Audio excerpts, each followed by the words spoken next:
Well, hey, Alec, how's it going? Pretty good. How about yourself? I'm doing all right. I wanted to tell you today about a really interesting article I was reading online about another Bigfoot sighting. Another Bigfoot sighting? Yeah, Bigfoot, the Yeti or the abominable snowman. Well, Bigfoot comes from America, but the Yeti and the abominable snowman come from the Himalayas. Oh, really? So Okay, they're so different creatures, ah, mythological creatures, or sure, sure, maybe real. maybe real. Well, again, so this guy thinks he saw one near a Burger King around. My goodness. Carry Yeah. on, please. Well, all right. This So, is all very right. So I know, interesting. but I like when you think about seeing a mythical creature, you don't think about Burger King. No, we certainly You don't. think about the woods somewhere. It's kind of foggy and it's an interesting scene, like something you see in the movies. Anyway, I'm reading this article, and he says he thinks he saw something, and he took out his camera, and of course he took kind of a fuzzy, blurry picture of some big kind of thing running away. And like most of the pictures about Bigfoot or any other kind of mythical creature, it was blurry and you couldn't see really what the picture was of. So it seems to me that it's fake. Well, I guess it could be fake. Well, I mean, obviously we don't know for sure if there is a real Bigfoot or an abominable snowman or something like that.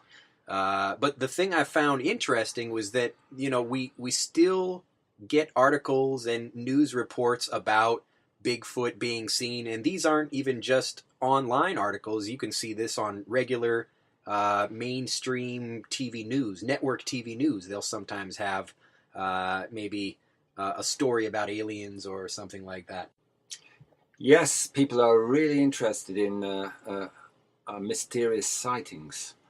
For example, I'm very interested in the Loch Ness Monster, Nessie. How Ah, about you? the Loch Ness monster. I don't really know so much about it. I've been to Scotland, but I'm quite skeptical of something like the Loch Ness monster. This Hmm. thing must be pretty big. This is a giant. Some people call him like maybe a dinosaur or a sea serpent, something like Yeah, that. that's right, and it's been spotted many times, but the photographs are not so convincing, Kind of like unfortunately. the Burger King Bigfoot, Oh, basically. certainly, yeah. Well, more convincing than that, I must say. I see. Yeah, but I think there could be something in it because have you ever been to the Loch Ness, No, I've the never. lake? Like I said, I've been to Scotland, but I've never been to Loch Ness. It's huge and it's very, very deep So there could and it's be very isolated.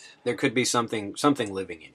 Another cool thing besides mysterious creatures is also mysterious places. Yes. So things like the pyramids or the Bermuda Triangle or crop circles, even.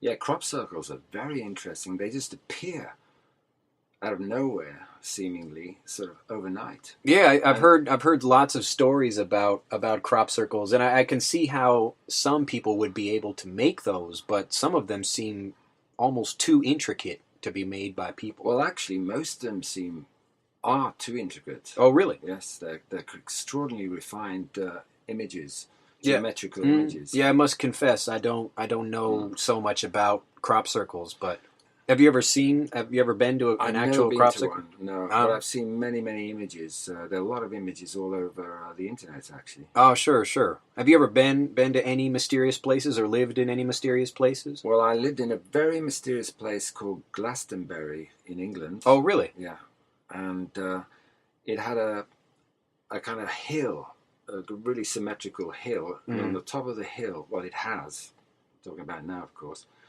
and on the top of the hill, there's a tor, a single kind of church tower, Mm-hmm. and this was very famous, and Glastonbury attracts a lot of people that are into New Age ideas and meditation. Mm-hmm.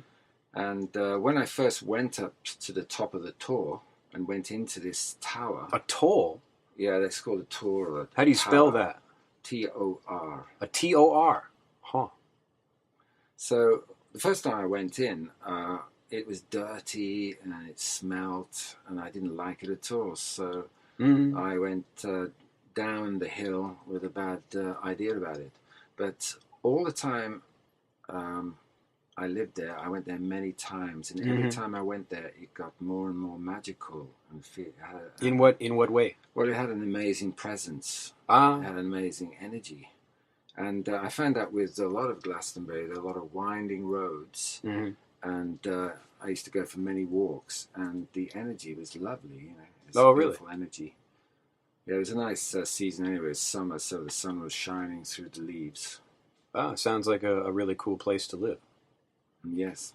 Well, there do seem to be a lot of amazing creatures and places to visit, and hopefully in our lifetime we'll be sure to get out and see for ourselves what's really happening.